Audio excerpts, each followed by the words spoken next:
Hello everyone, this is CJ Novo 992 and today we're back for another brand new video. This video right here, by the way, I wasn't expecting to make at all, ladies and gentlemen, but Scottish football, the stuff that's just getting thrown around right now, means we can't wait to Tuesday night to just give you the evidence, the stuff, the discussions, the ends of the vote, what's happening with the investigation. I can't just give you the ending points, ladies and gentlemen. There's just so much stuff out there that's actually getting pushed to one side or it's not getting reported here, that the full picture of what's actually happening in Scottish football isn't out there right now. So today I'm going to attempt, and by the way, I'm an idiot with a camera, it's not going to be groundbreaking, but I'm going to try and update you guys who tune into my channel every single day, who subscribe to the channel, who support the channel. I'm going to try and give you an update on what's actually happening within Scottish football right now, leading to the EGM on Tuesday. Right, first up, we have to start off with the Rangers dossier then, shall we? And again, I wasn't really expecting to be talking about this because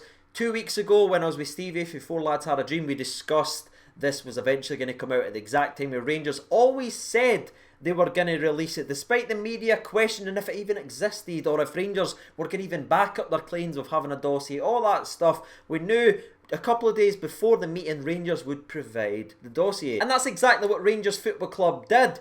Gave all clubs the information with plenty of time to think about it, read through it, digest it, and go into a vote that's going to greatly impact Scottish football with the relevant information and time to process it. You know, like what's actually supposed to happen before a massive vote that's going to greatly impact every single aspect of our game, given days instead of given hours and a flash vote with a fake 5 PM deadline, missing out key information just to get the vote and the result that you want. Hello, SPFL. But anyway, when the dossier did drop, the SPFL were honestly rapid with the response. Within an hour, reading through all 200 pages and having a statement typed out and fired out there and issued, responding back to Rangers, claiming that Rangers this, Rangers that, they've got nothing. And ladies and gentlemen, boys and girls, is that not exactly what I said would happen 3 weeks ago on the channel? None of this is a surprise. We all knew, no matter what was inside those pages, the SPFL would try and cover their own ass and try to rubbish it instantly. It was always going to happen. By the way, can I just add as well, the fact that they were able to read through all 200 pages and get a statement prepared and smashed out there within an hour is really, really impressive, especially considering this is the same group of people that couldn't find an email. They couldn't go to inbox and open Dundee's PDF that voted nah. Which for the record would have ended the SPFL's resolution right frickin' there, and we wouldn't need to be sitting here discussing this absolute mess 5 weeks later. We wouldn't need to do that, ladies and gentlemen, boys and girls. If only they could open up a cheeky wee PDF and find Dundee's vote, especially after Dundee said they had sent it. But that's neither here or there, lads, because, oh God, Rangers, they're the badgins, that's right. Oh, Rangers are holding Scottish football back. No that, lads, is it? But moving on then, because there's even more to actually discuss. The way the media's handled it as well, no one's really surprised about that, especially the mouthpieces and the cheerleaders that's in certain positions and are always the most vocal. We all knew what was going to be their response, especially considering the fact that the majority of them are responsible for the fact that this built, because Rangers again stuck to their timeline. They tell you exactly when they were going to do it. They were going to do it a couple of days before the EGM meeting, giving teams plenty of time. But every day, where's the evidence? Where's the dossier? Release it. This, they must have son, and they built it to an unattainable level that no matter what Rangers released, it was never ever going to match those expectations. And the reason they did that is for when Rangers did release the evidence, they then had another week's worth of stories to say they've got none. Which I find absolutely hilarious, because it was never going to be a silver bullet. It was never going to be a CCTV footage in Neil Doncaster teabagging a Rangers badge or something like that in his office. It was never ever going to be anything like that. But it is a structured thing with several key questions regarding this entire voting process. It's no sexy, it's no going to top 10 breaking news that's ever happened, but you put them together, you add in what's already happened with the Dundee vote, what Aberdeen's chairman said, what this chairman said, what the ICT owners said, all that stuff, you put it together and you have the picture, and that picture is the SPFL and the people in charge aren't fit for purpose, and that is why they want to do an investigation. That's all it ever was. But the way the narrative was built in the media, it was going to be explosive and force them out the door right away. It was never going to reach those expectations, lads. And I honestly don't think it needed to. And the one thing I do want to get off my chest about this as well, some of them have been twisting it, saying Rangers are bringing the game into dispute, they're doing this, they should be punished.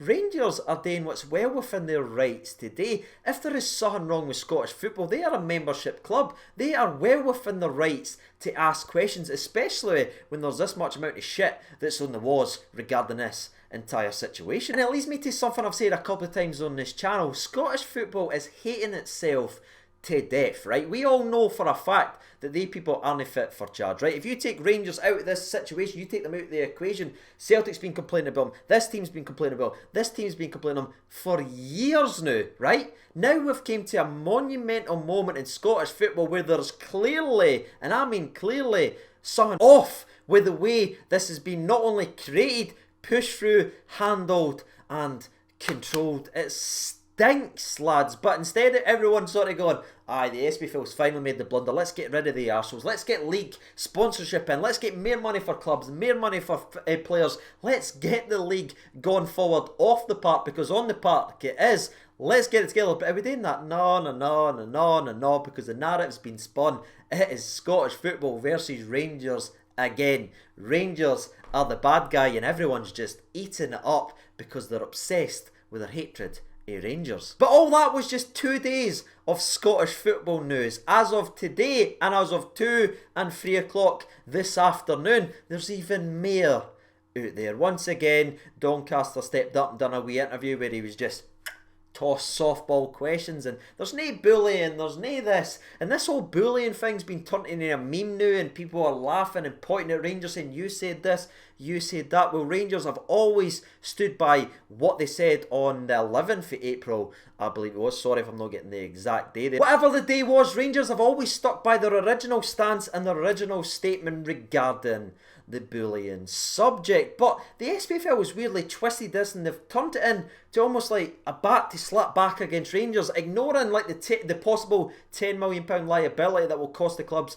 up to like 500k again if that actually goes happen. All that, no, we're not talking about that. We're not talking about that. Listen, you said bullying, bang, you've never done that. Prove the bullying. Prove the bullying. As almost like it makes all the other questions and all the other queries irrelevant, which it doesn't, by the way. However, anyway, that was around about 2 p.m. today, and 3 o'clock, Inverness, Callie Thistle decided to come out with a wee statement of themselves just a couple of hours after Doncaster fired, saying there's no bullying, no one's reported bullying to me, no one said anything about bullying. Well, Inverness released a fantastic statement which I ask you to go ahead and read. It's very, very lengthy, lads, so I will leave it down there in the description below if you want to go ahead and read the full thing. We're going to read out a couple of little bits from it, but in their statement alone, they bring up the fact that yes, they were bullied, ladies and gentlemen, and they are happy to testify. Without going into specifics at this time, please know that we will testify to the bullying and threats made against our club on Friday the 10th by an SPFL board member, and the threats against others by the same SPFL board member, and how these threats were reported back to the Centre and to the SPFL CEO directly on the day with evidence. At any genuine independent investigation with the proper and appropriate scope should be on there, or at any further subsequent action thereafter. These were threats and not robust conversations. End quote right there. So, ladies and gentlemen, boys and girls, the fact that they are saying that, and they are saying that an open investigation with the right scope would show that they did report and give evidence back, and so did other clubs regarding this certain SPFL member, seems to rubbish everything that Neil Doncaster has said over his last 2 live appearances when he's been out there saying that no one has reported anything to him. So if Rangers are right about the bullying, why has nobody with complaint?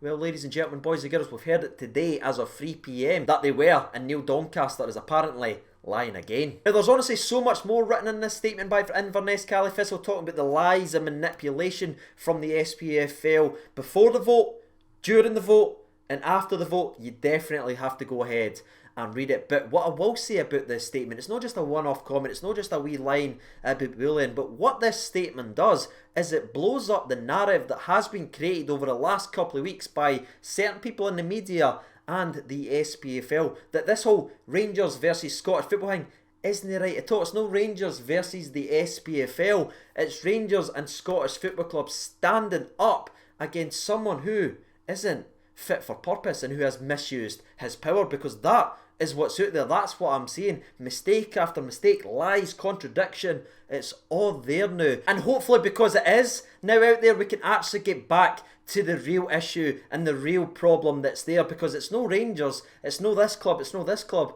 it's the SPFL. So hopefully the shining light can get back on them, because let's be brutally honest, now that the light has been put on them, you can clearly see they do not like it. That is why they are fighting tooth and nail to stop this open investigation with correct scopes looking at the entire thing, not the one they controlled at this single point in time. An actual real investigation to see what is wrong with Scottish football. And that's where I stand, ladies. Even if you're in the agreeing with anything I've said to you and you didn't think this and you think that, if there was nothing wrong, why on earth are they fighting tooth and nail for it? Some people might say it's the cost, CJ. Well, Rangers have actually offered to pay for the investigation. They'll finance it just to get to the root to the problem of Scottish football, and that right there was absolutely beautiful from Rangers Football Club. But that's me all done, ladies and gentlemen, boys and girls. Again, there's nothing confirmed or anything like that yet. It's all just kind of allegations and speculation and discussions and contradictions absolutely everywhere. But we'll know more on Tuesday. Now, regarding the whole Tuesday vote, am I expecting the football clubs to rally in and do the right thing for Scottish football? No, but we all know that's not going to happen. I think all of us will be pleasantly surprised if Scottish football does the right thing, but I think it needs to go a wee bit further, and we'll talk about that on Tuesday night once we see what happens with the EG. But for now, I'm going to be ending my overview video over the last couple of days of news regarding this incredible subject. Hopefully you did enjoy it, and hopefully get involved and let me know your thoughts and opinions on what's happening with Scottish football. Where's your heads at? What do you think is going to happen on Tuesday night? Make sure you let me know down there in the comment section below. And as always, I've been CJ992. I hope you and your families are staying safe and staying inside. Thank you so much for watching, and bye-bye.